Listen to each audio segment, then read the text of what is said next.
tá dando um show bem. Não tá sem parado, não. Talk show. Boa tarde. A gente inicia agora mais uma transmissão ao vivo, mais um direto da redação. A gente recebe aqui com muita honra os professores Rafael Valim e Gilberto Bercovitch, são professores da Faculdade de Direito da PUC de São Paulo. A gente vai discutir um pouco sobre a possibilidade, do ponto de vista jurídico, das eleições diretas, mas antes eu queria pedir desculpa só para fazer algumas lembranças aqui para quem não está nos acompanhando. O primeiro ponto a revista lançou há pouco tempo um projeto editorial e novo, um projeto nas redes sociais, na internet novo.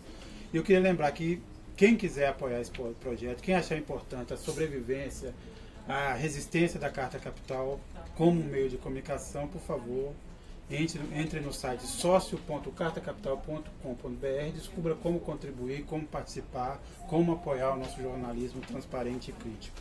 Segundo ponto é lembrar também que na semana passada, no seu editorial, o Mino Carta prometeu que seria seu último editorial até que a gente tivesse eleições diretas ou que mudasse o rumo do Brasil.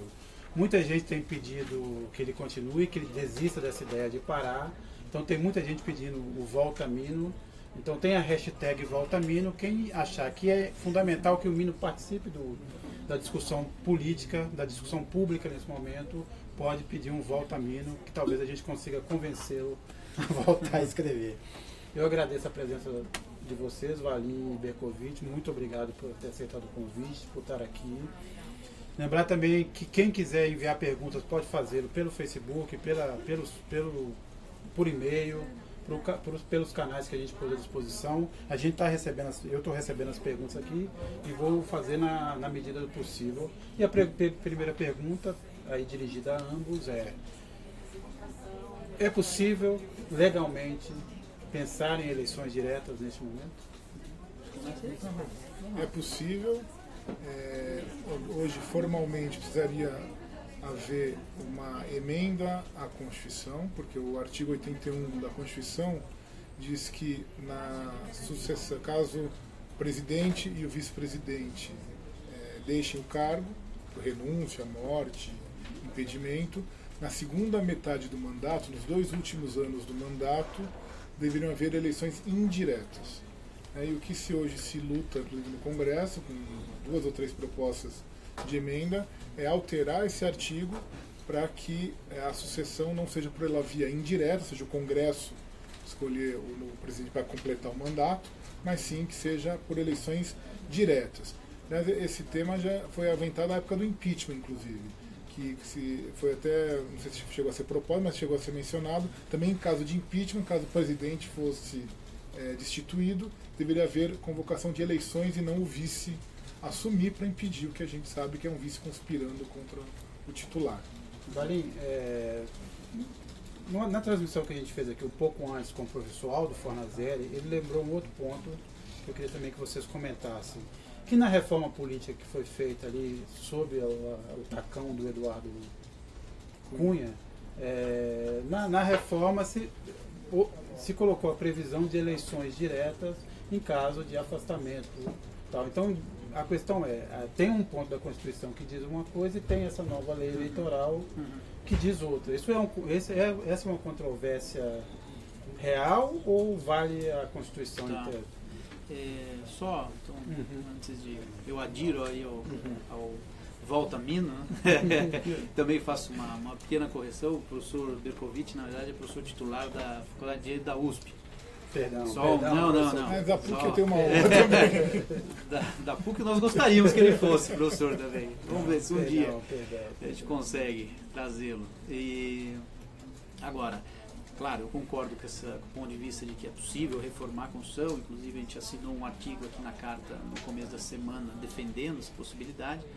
E tem realmente se discutido, me parece, sobretudo no âmbito do TSE, né, se da cassação aí da chapa poderia resultar, se poderia aplicar essa norma também para o presidente da República. Porque já se aplica para os governadores. Exatamente. Agora tem o caso, o governador do Amazonas foi cassado, né, por abuso de poder econômico, alguma coisa do gênero, e estão sendo convocadas eleições no estado do Amazonas. Então talvez seja uma discussão que se instale no âmbito do Tribunal Superior Eleitoral, agora, né, quando do julgamento dessa, enfim, se vão caçar ou não a chapa de uma Temer. Agora, o que é importante também destacar é que muitas pessoas falam, isso é um casuísmo, isso é uma violação da Constituição. Na verdade, não é violação alguma. A Constituição, o fundamento dela é a soberania popular, e ela deixa isso muito explícito no seu texto em várias passagens. E o que a Constituição proíbe é que hajam reformas ou emendas que, entre outras coisas, no artigo 60, parágrafo 4º, tendam a abolir o voto direto, secreto e periódico. E, na verdade, essa emenda vem justamente contra essa lógica. Ela não quer abolir, pelo contrário, ela quer reforçar o voto direto, né? Ela reforça a soberania popular, então você tem uma ampliação da democracia. Então não tem nenhum obstáculo jurídico. É o que perguntou, justamente o que perguntou o Carlos Henrique Vicente. Ele pergunta se isso não seria uma espécie de contragolpe.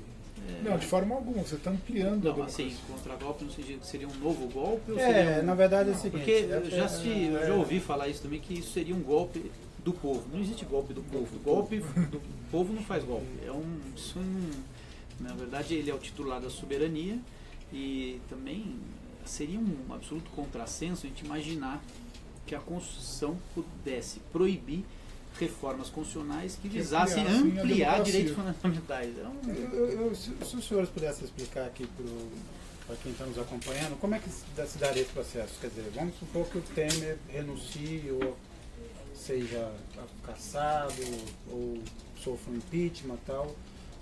Como se daria esse processo para e aprovada uma emenda? Como é que seria o ritual para esse processo? Caso seja aprovada a emenda, tanto tem uma no Senado e tem uma na Câmara, que estão tentando correr, né, nos caminhos lá do Congresso, supor que seja aprovada e institui eleição direta. A convocação de eleição, acho que em 30 dias, 30 ou 60 dias, a convocação de eleições. A questão vai depender da lei, tem que ser feita uma lei para dizer se pode ser candidato qualquer um, ou tem que ser filiado a partido político, como é a regra normal, se para esse mandato tampão o presidente eleito vai poder se reeleger ou não, se para esse mandato, ou se eventualmente vai precisar disciplinar, quais vão ser as regras para o mandato tampão, para terminar essa... E há uma discussão também, e, aliás, nosso querido amigo, professor que a gente admira tanto, né, o professor Pedro Serrano mesmo, tem se colocado contrariamente a antecipação de mandato.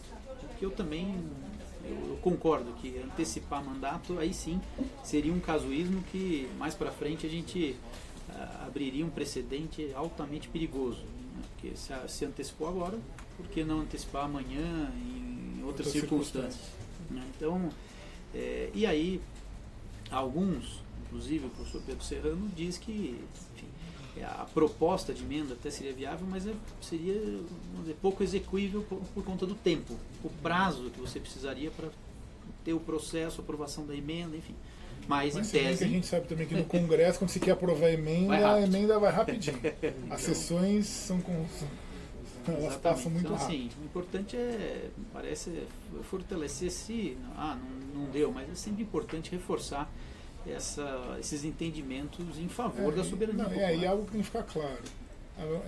Eu acho engraçado porque os mesmos críticos que dizem que é inviável uma emenda ampliando a soberania popular para que haja eleição direta nesses casos de término de mandato, são favoráveis às emendas da Previdência ou da reforma trabalhista que tiram direitos. Acaba com a Constituição. Né? Então, emendas que tiram direitos pode aprovar, emendas que ampliam direitos não. Quer dizer, que raio de lógica é essa? Aí já tem o próprio caso do impeachment da Previdência. Não, fora sim. Esse vício de origem. Sim. Tem o vício de origem que é o impeachment sem motivação, sem fundamento. Quer dizer, a gente tem uma situação. E não só o caso do impeachment, algo que as pessoas esquecem também. Tem a emenda que foi aprovada no início do período do Michel Temer, a emenda constitucional 95, do teto de gastos, que ela suspende a Constituição por 20 anos.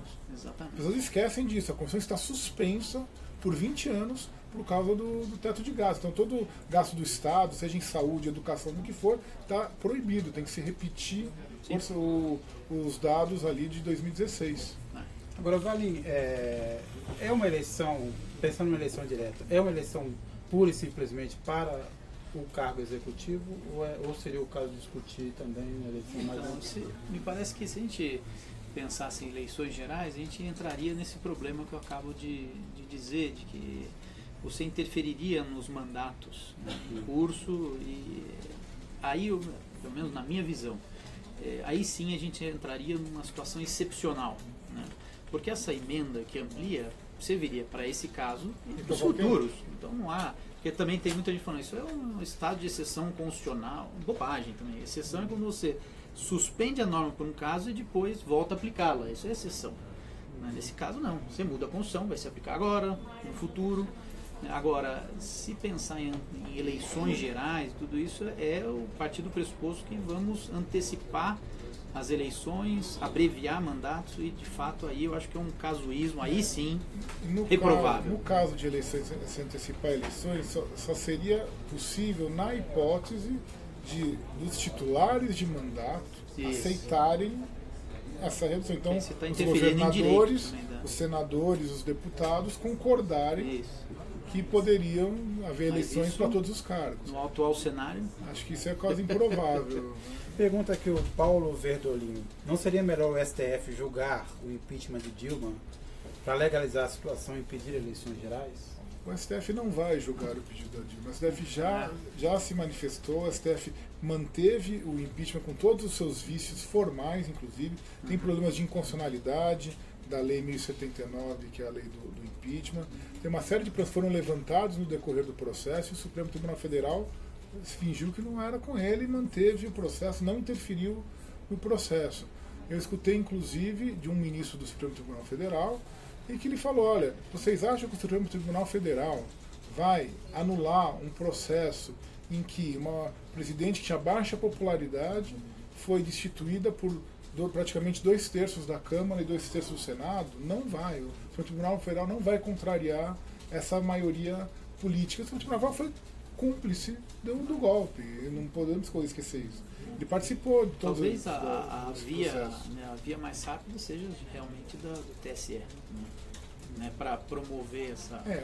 O único problema da via do TSE recursos, tem é que não só tem recursos, mas é que aí a desculpa vai ser eventuais problemas que tenham ocorrido na campanha eleitoral e a culpada vai ser a Dilma. Você coloca debaixo do tapete... De novo, a culpa é da Dilma e não do Michel Temer.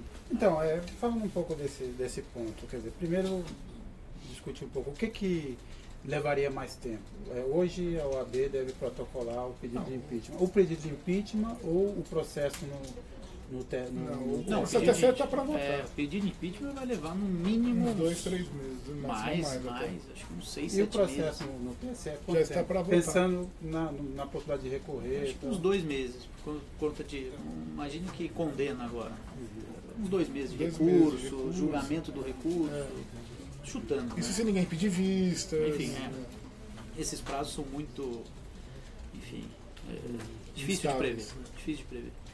Agora, o processo do TSE seria mais rápido. Agora o Temer, lendo o noticiário, assim, segundo dizem os jornais, o Temer já mais ou menos já aceitou que vai ter que sair, mas que ele preferiria sair por essa via do TSE. O que juridicamente para ele faria Porque diferença? Ele não leva a culpa. O TSE ele seria cassado por eventuais problemas na campanha eleitoral que ele efetivamente ele não mandou na campanha. A campanha junta, não tem como separar o presidente do vice. Nosso sistema constitucional impede isso, quer dizer, estava se pensando num casuísmo de separar a Dilma do Temer, isso é impossível juridicamente, seria um casuísmo total. Você vota no presidente, ele está votando junto no vice, né, como no regime de 46 você votava separado, né? Então a campanha é uma só. Aí o que ele vai dizer é que ele não tinha nenhum controle sobre a campanha, era o candidato a presidente que era a Dilma, que tinha esse controle, então a culpa é da Dilma e não é dele. Por isso que ele dá a saída mais rápida, porque ele não está saindo porque foi pego numa situação... Agora, do ponto de vista legal, vai ficar ruim para ele de qualquer forma, né? Sim, vai perder o foro. Vai perder o foro. Acho que o problema dele é esse, perder o foro privilegiado, ele tem medo de ser preso. E aí sim, a probabilidade disso acontecer é grande. Agora, queria saber, na verdade, o quanto, de que forma vocês acompanharam essa guerra das perícias e se no fundo do ponto de vista do que apareceu até agora, se aquela gravação, aquele áudio do Joesley com um tema é tão decisivo assim. Hoje, por exemplo, tinha uma matéria dizendo que o Joesley usou um gravador ruim. Qual o problema de ter um gravador de baixa qualidade? Mas tem uma questão aí, que é primordial. Não interessa propriamente se a gravação foi editada ou não foi editada, acho que isso é secundário. O principal ponto é: o presidente da República estava envolvido numa situação de revelação de fatos sobre corrupção e não fez nada, concordou. É no mínimo prevaricação, no mínimo, se não for coisa pior. Quer dizer, isso é uma situação. A situação em que ele estava é problemática, independentemente dele ter falado, continua aí, tem que ficar assim, ou não ter falado nada. O que ele tinha que ter feito, assim que ele escutou a primeira revelação do Joesley, é ter chamado a segurança dele e a Polícia Federal para prender. Falar, olha, aqui tem que ter tomado alguma atitude. Ele não fez nada. É claro que também a gente vai. Não é porque a gente está falando Sim. do Temer que Lógico, a gente entende que é um presidente ilegítimo tudo. Vai haver uma discussão sobre a legalidade dessas gravações e que sobre é um fato a própria, grave, que sim, muito um fato grave, grave, gravar o presidente da estão República. gravando o presidente da Que República. é um fato que foi aberto pelo Moro, de passagem. Então, e quando mesmo gravadinho. agora, e a coisa vai se expandindo. A gente teve, esses dias eu ouvi uma piada também que a gente, eu não sei quem vai processar o Fachin por nos fazer defender certos sujeitos, né? Então agora está defendendo o Reinaldo Azevedo, essa turma. Porque enfim, democracia é isso. Mas são os princípios, não, são os princípios. defender quem? Então, essas revelações. Então, né? isso eu acho que, imagino, confirma muito, tanto o Bercovitch quanto você, Valim, tem estado na linha de frente aí da discussão dos excessos que têm sido cometidos, do estado de exceção, de certa forma, se implantou. Quer dizer, pensando nesse caso do tema de como tudo foi conduzido, na verdade é mais um passo. Mais um Sim, passo, sim. E a coisa vai piorando. E com as instituições sendo destruídas. Gravar o presidente da República era algo impensável há algum tempo atrás. Sim. Mas isso nos Estados Unidos não existe essa possibilidade. Porque é uma instituição. Pode ser bem ocupada hoje por uma pessoa menor. Sim, mas é uma instituição. E hoje essa mesma delação, né, o Instituto da Delação, agora até saiu um artigo muito bom do Canotilho, que é um grande constitucionalista português, e agora as vozes críticas a esse instituto, a forma que ele vem sendo empregado, vão crescendo, porque também está completamente fora de controle. Você citou muito o caso do Reinaldo Azevedo, realmente tratar disso, mas ele é um caso tipo de alguém que no início estava aliado, incitou esse processo e depois... E começou a fazer uma crítica correta. E ao fazer a crítica, foi penalizado. Simplesmente virou vítima, como nós, né? Sim. A Casa da Capital Todos. foi colocado naquele processo, uma citação ridícula da Odebrecht, porque desde o início nós estamos... Mas essa é a dinâmica, né? Você destrói o inimigo. Que é a essência do conceito de exceção, no seu conceito, vamos dizer assim, original, né? A genealogia do conceito de exceção é você tratar a esfera política não como uma ideia de governo e oposição, mas uma ideia de amigo e inimigo. Aí eu pergunto o seguinte: tem muitos políticos, né, alguns presidenciáveis candidatos, um deles eu posso até citar o Ciro Gomes, que acha que simplesmente uma eleição de um novo presidente com autoridade, por si só, seria capaz de reorganizar essa barafunda que virou o sistema, não só o sistema político, mas o aparato jurídico policial do Brasil. Eu pergunto, é isso mesmo? Ou a gente vai ter que repensar o papel do Ministério Público, da Polícia Federal? Vai ter que repensar, não há dúvida. Ajudaria, lógico. Um presidente legítimo ajuda. Já é um bom passo. Já é um bom caminho, porque ele recupera a autoridade da instituição Presidência da República, que é o centro do poder político, é quem dá a direção. Mas vai ter que rediscutir o papel do Ministério Público, do Judiciário, a questão dos meios de comunicação. Sem dúvida alguma. Tudo isso vai ter que ser essa aliança, vamos dizer assim, o sistema de justiça, para não falar só do Poder Judiciário, né? Sistema de justiça e mídia, isso torna qualquer democracia inviável. Né? Isso, veja, não é um fenômeno só brasileiro. A Argentina está indo pelo mesmo caminho e outros países também estão indo na mesma direção. A Itália, então é um fenômeno global, né? Essa aliança que é o que Então, agora estão poderes chamando de não eleitos. lawfare, enfim, outros conceitos, né, de você pega essas instituições burocráticas, vamos dizer assim, não eleitas, se alia com o poder midiático, econômico e também não é eleito, e contra destrói. a soberania popular, contra a representação política, contra a democracia. Pergunta aqui o Gabriel de Souza Coelho, que se não seria o caso de uma grande aliança suprapartidária para uma eleição indireta de um nome de consenso e tal. Acho que A gente está entrando um pouco nessa área política, mas assim, sinceramente, acho que é inviável, até porque depois do golpe de 2016, várias pontes foram queimadas. E até reconstruir se é que é possível reconstruir essas pontes, não é viável para esse momento. Eu acho que não tem com quem conversar. Não é que assim, basta todo mundo conversar. Se rompeu, né, o se diálogo. rompeu o diálogo entre vários setores, e acho que reconstruir esse diálogo vai ser um processo Na mais verdade, demorado. talvez agora até essas medidas arbitrárias do Michel Temer ajude um pouco na reconstrução, um pouco mínimo de consenso em torno de coisas mínimas, mesmo o decreto de ontem. Então, era bom falar sobre isso. Quer dizer, Então, a medida se for sem classificar isso, revogado hoje. como é que vocês classificaram aquilo? O que é aquilo? Uma tentativa de demonstrar força que deu errado. É puro arbítrio, né? Puro arbítrio. Quando uma pessoa não tem força, ela tem que demonstrar. E aí ela comete as mais A gente barbaridades. tem um autor italiano super conhecido que ele fala que hoje a gente vive uma impotência da política perante a economia que tem que se revelar numa potência maior contra a sociedade. E é isso. O poder político hoje está completamente desacreditado. E isso ele tem que segurar, vamos dizer, as pontas com uma potência maior, ou seja, uma violência física ou uma violência doce, né, que se fala assim, né, contra as pessoas. O Mino, nesse editorial que a gente falou mais cedo, que falamos no início da transmissão, no qual ele anuncia que suspenderá, esperamos temporariamente sua participação, ele cita um juiz que participou, foi importante, o Colombo, no caso das mãos limpas, e o Colombo lembra uma coisa importante: num processo desse tamanho, como tem sido conduzido, tudo era julgado não por um único juiz, mas por um colegiado. Né? Como que dá para imaginar essa história da Lava Jato, do Sérgio Moro, que além de tudo avocou o processo... Virou um juiz universal. Virou juiz universal com a conivência do Supremo, porque o Supremo Tribunal Federal não acabou com isso. Ele virou como se parece que só existe um juiz no Brasil. Houve uma grave violação do que a gente fala, que é o juiz natural. É um princípio fundamental de que você tem que respeitar a regra de competência dos juízes. Né? A regra que está estabelecida, depois chega um caso, você precisa obedecer essa regra. Ali não. Daí, casuisticamente, excepcionalmente, se concentrar nesses processos todos na mão do dele, e o juiz. Supremo Tribunal foi conivente, porque foi questionado isso e eles mantiveram. Com medo da reação da mídia, ou seja lá o motivo que foi, mantiveram. É um absurdo. Da mesma maneira que a questão da presunção da inocência.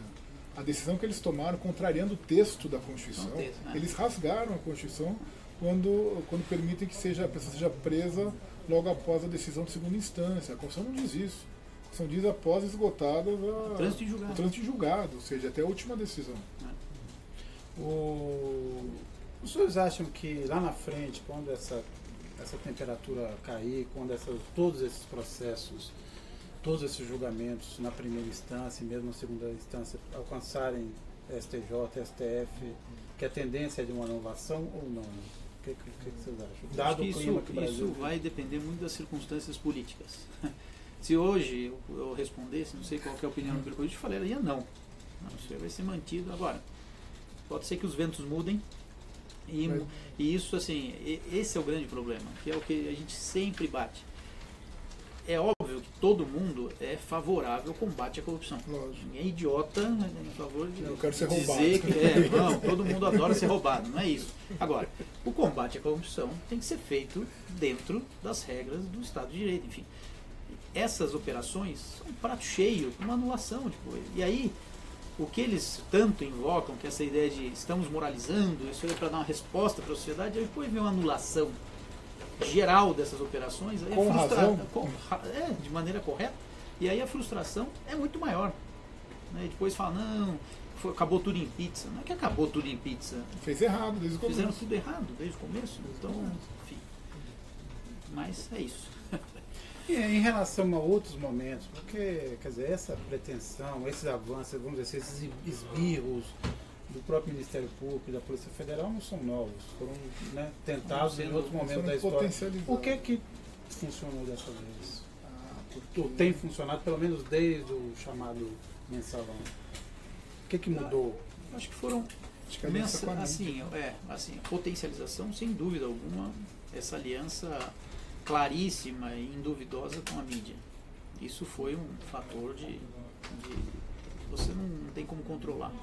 Aconteceu no caso do Banestado, que era o mesmo juiz e o mesmo exatamente, delator. só que daí ninguém ligou e ficou. Anularam. Aliás, vários dos aliados hoje eram, sim. Né, Agora foi um processo. os alvos daquele Né? momento. O mensalão foi um ponto de inflexão. A lei da ficha limpa foi e a gente alertava lá, isso aí é uma exceção, isso aí está abrindo. A lei da ficha limpa, o impulsionou. professor Lênio Streck fala um negócio muito claro, ele fala um negócio muito, até jocosamente, ele fala assim, então nós somos incapazes de votar, nós somos burros, incapazes de votar, então agora o judiciário diz em quem que a gente pode votar. Porque começou essa história de, com segundo grau já vamos tirar um direito aqui, tirar um direito ali, então é um processo, você vai deixando. E não tem distinção, foi condenado a segundo grau, ele pode ter atropelado uma pessoa. Está condenado a segundo grau, está inelegível. Então, eu só queria lembrar que a OAB acabou de protocolar lá então um pedido de impeachment, não sei se vocês acreditam que isso possa ter andamento, e lembrar também que quem está nos acompanhando pode enviar perguntas, eu tenho aqui na medida possível tentado. Né? A OAB, eu só lamento a OAB porque a OAB está sendo simplesmente oportunista para tentar se salvar na imagem do apoio ao golpe do impeachment que ela deu em 2016, lamentavelmente, e ela está tentando agora tentar recuperar a imagem de alguma forma. Mas simplesmente, eu acho, eu não vejo nenhuma sinceridade no gesto da OAB. Acho que a OAB não está preocupada com a questão de resolver a crise, acho que ela está simplesmente querendo só limpar a barra. O que vocês acham da opção de uma Assembleia Constituinte? É esse o caminho? Dá para resolver certas questões por outras vias? Nesse momento, não sei qual é a opinião do Dracovic, seria um desastre. Imagina nesse ambiente político totalmente contaminado, porque a gente tem uma Constituição boa. Deixa algumas coisas claras, porque eles falam muita besteira. Eles falam Assembleia Constituinte exclusiva. Não, isso que só vai fazer reforma política. Inteira. Isso é uma contradição. A Assembleia Constituinte, ou ela é constituinte ou ela não é. Se ela não for constituinte, ela não vai fazer as reformas que precisa, eventualmente. E não existe exclusivo. Quer dizer, não vai só mexer na reforma política. Se tiver uma Assembleia Constituinte, vai poder mexer em tudo. Fazer uma outra Constituição. Então, isso é uma coisa que tem que ficar clara para ninguém se deixar levar por esse discurso. Agora tem uma outra coisa. A gente tem um problema constitucional? Tem. Temos uma crise. Né? É óbvio que a Constituição tem problemas, o sistema político tem problemas, ela tem uma série de questões. Ela está suspensa 20 anos, tem que deixar isso de novo claro. Ela foi golpeada em 2010, então tem uma série de problemas no seu funcionamento. Mas a gente vai ter que discutir mais cedo ou mais tarde como isso vai continuar ou não, se vai reformar a Constituição, se vai restaurar a Constituição, o que vai fazer. Mas acho que uma Assembleia Constituinte nesse momento não é um momento adequado. O país está totalmente dividido, o país não tem condições de... O país não tem projeto. Só faz sentido uma Constituinte se você tivesse um projeto de nação para seguir. Com certeza seria retrocesso. Seria retrocesso. Você não tem projeto, o poder econômico venceria simplesmente. E seria uma Constituição que, sinceramente, vocês podem pensar assim, seria uma Constituição que fizesse uma Constituição ultraliberal que ia durar 2 anos até a próxima crise econômica, porque não ia ter nenhuma aderência à realidade social brasileira. Então a nossa Constituição tem seus defeitos. Mas... Hoje o que eu vejo também, o capital, ele não quer nem... Não é que ele não quer nem a mediação. Por exemplo, o presidente Lula fazia isso. Ele mediava, não era nem um radical, esquerdista. Hoje, o capital, na verdade, ele quer realmente essa junção do poder econômico com o poder político, sem mediação. Né? Então, eu acho que a Constituição retrataria esse momento histórico nosso. E seria um desastre. Vocês acham que as reformas estão enterradas? Não. Eu acho que, infelizmente, o poder econômico, os empresários estão pressionando o Congresso. O Congresso hoje não tem lideranças, está muito no varejo. E como na próxima eleição, em 2018, caso haja eleições, porque tem também essa questão, aparentemente, mantidas as regras, não vai poder haver financiamento privado de campanha, financiamento empresarial de campanha. Então, acho que muito deputado e senador está querendo já fazer o pé de meia para tentar ter recurso para a eleição. Essa preocupação com as eleições diretas e alguns, né, desembarcando do governo Temer para... Eu acho que já sinaliza que muitos acreditam que o Temer não é capaz de capitanear e já estão querendo um outro nome que seja capaz de levá-los adiante. Das reformas que estão sendo propostas, incluindo o teto de gastos, qual é a mais difícil de se reverter? No caso de um presidente que tenha um outro caminho para o país? Acho que todas, mas assim, vai depender muito da vontade política do presidente e da força política que ele tiver. Eu acho que o próximo presidente tem que ser, a gente brinca, tipo um referendo revogatório. Tem que se decidir se vai manter essas reformas ou vai se revogar essas reformas. Porque o que foi feito nesse governo ilegítimo foi um desastre.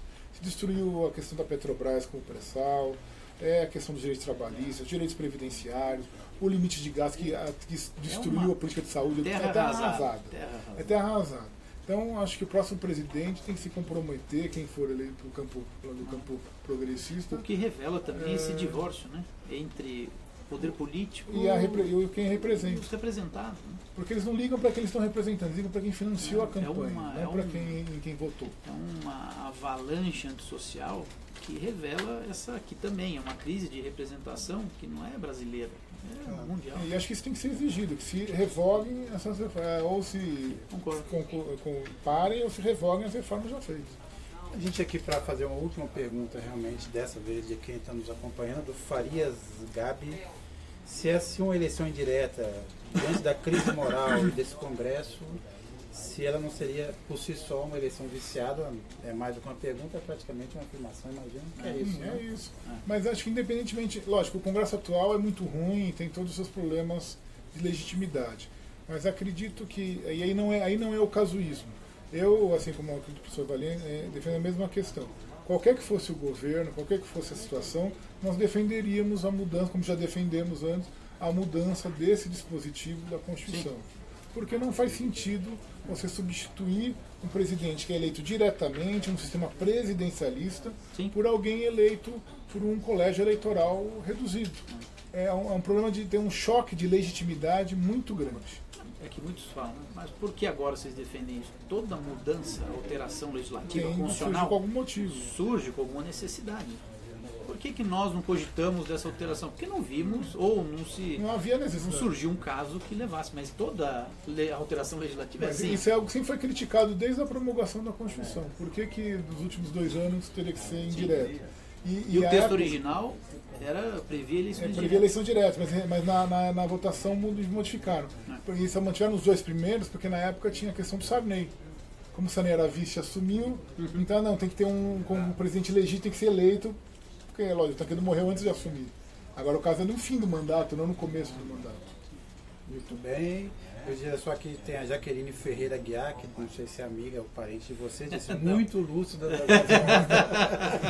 Essa é da Glock. Foram realmente, esse é alguém daqui foram realmente muito esclarecedoras. Eu agradeço muito a pessoa Gilberto Bercovitch, que é titular da USP, não da PUC. Eu peço mais uma vez uma desculpa pelo erro inicial. E ao professor Rafael Valim, este sim da PUC de São Paulo. Muito obrigado. E lembrar a quem estiver disposto a apoiar o jornalismo de Carta Capital, por favor, sócio.cartacapital.com.br, e lá encontrará um cardápio de opções para poder contribuir, ajudar a apoiar o jornalismo da revista. E volta a mim. Obrigado. Obrigado.